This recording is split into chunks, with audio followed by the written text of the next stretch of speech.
Hi hello नमस्कार friends, स्वागत आहे तुमचं दीपाज व्लॉग या चॅनलवर।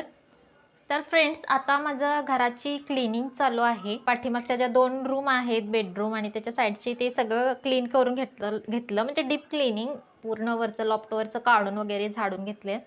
आणि काल 2 रूम झाल्या। त्याच्यानंतर किचनमधलं सगळं किचन कट्टा वगैरे पूर्ण क्लीन करून धुवून वगैरे काढला। म्हणजे तिथे खिडकी वगैरे आहे ते सगळं क्लीन करून घेतलं आणि खालचे जे काडापाचे कपाट आहेत ते पण क्लीन करून घेतले। त्याच्यानंतर आता फक्त एका साईडचं कपाट राहिलेलं आहे, भांडी वगैरे घासायची आहेत। तर आता सकाळचे वाजलेले आहेत 9:30 आणि आता स्वयंपाक झालेला आहे आणि मिस्टर टिफिन घेऊन कामावर गेले। तर आता मी सगळं जे काही भांडी डबे वगैरे आपले असतात, डाळीचे वगैरे, प्लॅस्टिकचे आणि स्टीलचे, तर ते सगळे आता मी रिकामे करून घासून घेणार आहे। उन्हामध्ये छान असे वाळवून परत मग त्याच्यामध्ये जे काही साहित्य असेल ते आपलं भरून ठेवणार आहे। तर जसं जसं जमेल तसं तसं शेअर करते तुमच्याशी। तर चला। तर फ्रेंड्स, ही आहे एक मागची रूम, म्हणजे बेडरूमच आहे, पण आता ॲक्च्युली आम्ही इथं झोपत वगैरे नाही, सगळे हॉलमध्येच झोपतो। तर इथं मुलांना अभ्यासाचं साहित्य सगळं असतं। तर ती रूम पूर्ण क्लीन करून झालेली आहे।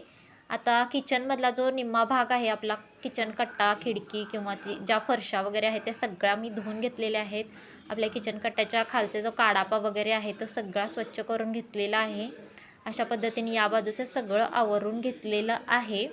तर आता फक्त ह्या बाजूचं जे कपाट आहे काडापाचं आणि जे स्टीलचं, ते स्टीलचं कपाट पण मी काढून धुवून वाळवून घेणार आहे। तर यावरची जी भांडी आहेत ती सगळी घासायची आहेत। त्याच्या अगोदर माझी ही 2 जाळी भांडी घासून सुकवून झालेली आहेत। त्याच्यानंतर श्रेयाने मला खूप मदत केली। तिने बरण्या वगैरे ज्या असतील, ज्यामध्ये जे डाळी वगैरे होत्या, तर त्या तिने रिकाम्या करून दिल्या, म्हणजे मला पटपट घासता येईल।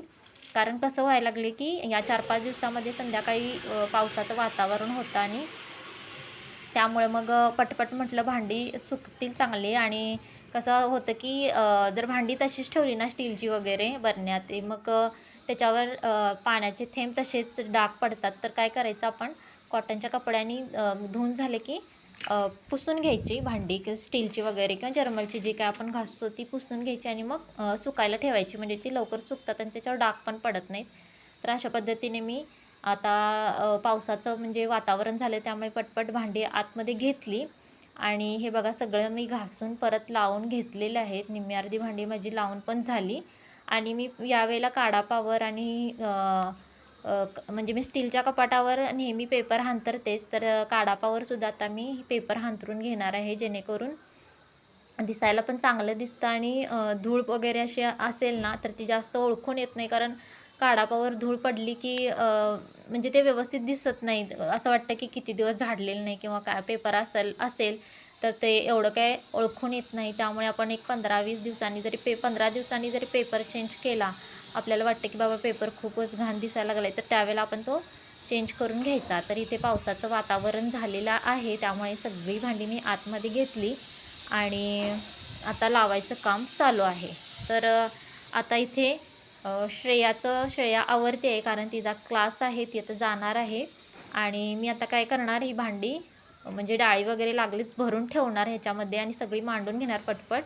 आणि या रूममध्ये जी शिल्लक राहिलेली आहेत, जी घासायची भांडी आहेत, ती एकाच बाजूला सगळी लावून घेणार आणि दुसऱ्या दिवशी तीसुद्धा घासून घेणार। कारण एका दिवसामध्ये खूप लोड होतं सगळं घासून वगैरे घ्यायचं म्हटलं तर, कारण किचनची रूम आहे तीच थोडी किचकट असते, त्या रूमलाच थोडा वेळ लागतो। तर इथे श्रेयाने सगळा फ्रीज रिकामा केलेला आहे आणि हे जे आतलं साहित्य असतं ते सगळं घासायला काढलेलं आहे। मी आता ते घासून पटपट घेणार आणि ही श्रेया सगळा फ्रीज व्यवस्थित पुसून घेणार आतून, कारण बाहेरून वगैरे काल पुसून घेतलेला होता।